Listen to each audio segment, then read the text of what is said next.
Before I start cooking, I wanted to just go over some of the cool functions of this induction cooker by AMZCHEF.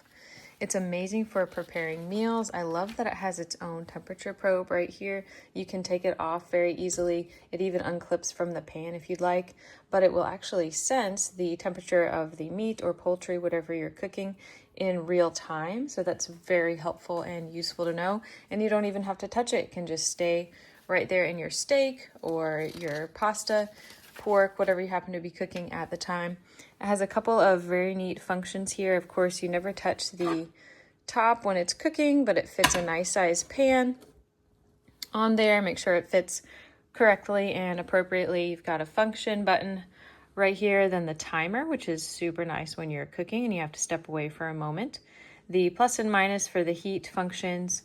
You can lock it so a child couldn't tamper with the buttons and get hurt. Of course, your temperature probe and then the on and off switch.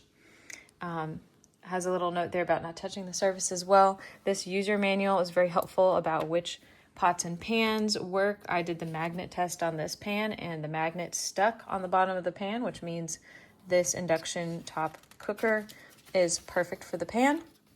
It goes through some of the accessories. You've got the cord in the back that you plug into the wall with, and this temperature probe has a port right here that goes into the side when you are ready to use that. This is an amazing tool to have, especially if you're somewhere where there's hurricanes or you lose power and all you have is a generator. You can quickly just plug this up, doesn't take up much electricity at all, and be able to cook and warm your foods.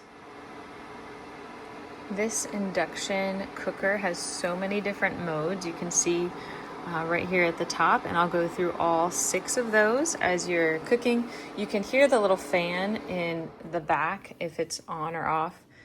Right here it shows me that I plugged it in, but it's not on yet. So if you hit the on button, it will turn on. And going through these modes right here, this is the temperature mode. You can set the temperature from 120 degrees Fahrenheit all the way up to 465. And as you hit the function, it moves to all 6 items here. So it's set at 285. I actually just want to warm up this pasta dish today, so I'm going to set it all the way down to 120. That is the temperature setting. Fry mode is the next one. I would hit the function button and it would go to the frying mode. You can set it from different levels, P1 to P20. P1 is the lowest and P20 is the highest fry mode that you could have. So that would be the frying mode right here with the little fire symbol. The little boiling pot symbol, that is for boiling. You can enter the boiling mode with the default setting at 460 degrees Fahrenheit for 18 minutes. So if you want to boil something and walk away, it'll preset that time for 18 minutes. The hot pot mode is the next one here in the center. We can enter in the hot pot mode with the default setting at 460 degrees for 2 hours. The next one is going to be the simmer mode. It looks like there's 2 little chopsticks in there. You can enter the simmer mode. The default setting for that is 260 degrees Fahrenheit for 2 hours. The last one here is the keep warm function, one of my favorites. So to get all the way to the keep warm function, you hit the function button until you get all the way to the end here. And you can see it has a timer as well.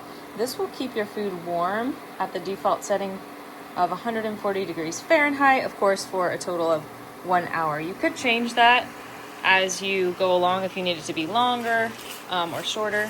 But as you can tell, it's already getting heated, and I am just on the keep warm setting since I already made the dish and I wanted to keep this warm. If you had meat or even this, I can, for meat like steak, you would put the end of the probe in the thickest part of the steak and it would keep that temperature reading for you. Let's see. I touched my little temperature probe right here and it looks like it's 112 degrees, and it should stay right around that range. 113 right now is the temperature of it right now. Of course, for pork and poultry, you'll have to listen to the FDA guidelines as to how hot that food needs to be before you can eat it. But as for me, I'm going to go ahead and eat this dish.